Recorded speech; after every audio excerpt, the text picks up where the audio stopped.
हजरत हुसैन अल हुसैन बिन अली बिन अबी तालिब यानी अबी तालिब के पोते और अली के बेटे अल हुसैन 626 हिजरी से 680 हिजरी। हजरत अली अलैहिस्सलाम दूसरे बेटे थे और इस कारण से पैगंबर मुहम्मद के नाती। इनका जन्म मक्का में हुआ। इसकी माता का नाम फातिमा ज़हरा था। हजरत हुसैन को इस्लाम में एक शहीद का दर्जा प्राप्त है। शिया मान्यता के अनुसार वे यजीद प्रथम के कुकर्मी शासन के खिलाफ आवाज उठाने के लिए सन 680 आह में कुफा के निकट करबला की लड़ाई में शहीद कर दिए गए थे। 6 उनकी शहादत के दिन को आशुरा 10वां दिन कहते हैं और इस शहादत की याद में मुहर्रम उस महीने का नाम मनाते हैं। इमाम हुसैन का जीवन। हुसैन का जन्म 3/4 शाबान हिजरी को पवित्र शहर मदीने में हुआ था। उनके पिता का नाम अली तथा माता का नाम फातिमा ज़हरा था। यह अपने माता पिता की द्वितीय संतान था। इतिहासकार मसूदी ने उल्लेख किया है कि इमाम हुसैन 6 वर्ष की आयु तक हजरत पैगंबर के साथ रहे। मुहम्मद को अपने नातियों से बहुत प्यार था। पैगंबर के इस प्रसिद्ध कथन का शिया व सुन्नी दोनों संप्रदायों के विद्वानों ने उल्लेख किया है कि पैगंबर ने कहा कि हुसैन मुझसे है और मैं हुसैन से हूँ।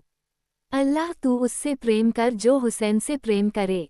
मुआविया ने अली से खिलाफत के लिए लड़ाई लड़ी थी। अली के बाद उनके ज्येष्ठ पुत्र हसन शून्य को खलीफा बनना था। मुआविया को ये बात पसंद नहीं थी। वो हसन अलैहिस्सलाम से संघर्ष कर खिलाफत की गद्दी चाहता था। हसन अलैहिस्सलाम ने इस शर्त पर कि वो मुआविया की अधीनता स्वीकार नहीं करेंगे, मुआविया को हुकूमत दे दी। लेकिन इतने पर भी मुआविया प्रसन्न नहीं रहा और अंततः उसने हसन को जहर पिलवाकर शहीद कर डाला।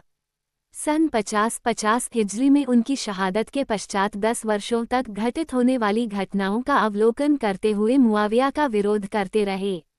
जब सन 60 हिजरी में मुआविया का देहांत हो गया, वो उसके बेटे यजीद ने गद्दी पर बैठने के बाद इमाम बैत अधीनता स्वीकार करना करने के लिए कहा तो आपने बैत करने से मना कर दिया और इस्लाम की रक्षा हेतु वीरता पूर्वक लड़ते हुए शहीद हो गए।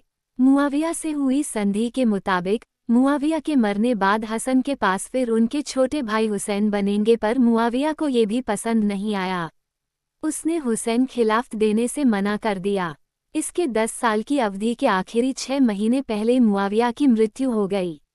शर्त के मुताबिक मुआविया की कोई संतान खिलाफत की हकदार नहीं होगी। फिर भी उसने अपने बेटे को याजिद प्रथम खलीफा बना दिया और इमाम हुसैन से बेयत मांगने लगा, जिस पर हुसैन ने कहा, मेरे जैसा तुझ जैसे की बेयत कभी नहीं कर सकता।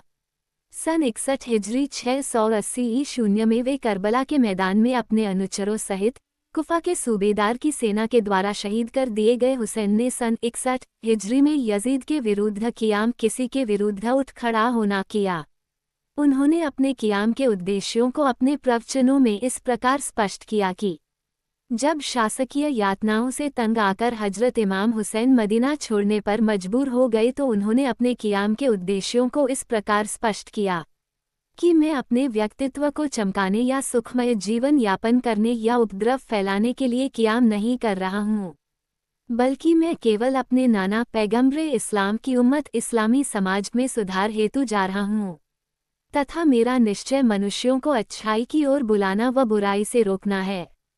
मैं अपने नाना पैगंबर व अपने पिता इमाम अली की सुन्नत शैली पर चलूँगा। एक दूसरे अवसर पर कहा कि ऐ अल्लाह, तू जानता है कि हमने जो कुछ किया वह शासकीय शत्रुता सांसारिक मोहमाया के कारण किया, बल्कि हमारा उद्देश्य यह है कि तेरे धर्म की निशानियों को यथास्थान पर पहुँचाए तथा तेरी प्रजा के मध्य सुधार करे, ताकि तेरी प्रजा अत्याचारियों से सुरक्षित रहकर तेरे धर्म के सुन्नत व वाजिब आदेशों का पालन कर सके। जब आपकी भेंट और पुत्र यजीद रिहाई की सेना से हुई तो आपने कहा कि ये लोगों, अगर तुम अल्लाह से डरते हो और हक को हकदार के पास देखना चाहते हो तो ये कार्य अल्लाह को प्रसन्न करने के लिए बहुत अच्छा है। खिलाफत पद के अन्य अत्याचारी व व्याभिचारी दावेदारों की अपेक्षा हम अहले बैत सबसे अधिक अधिकारी हैं। एक अन्य स्थान पर कहा कि हम अहले बैत शासन के उन लोगों से अधिक अधिकारी हैं जो शासन कर रहे हैं।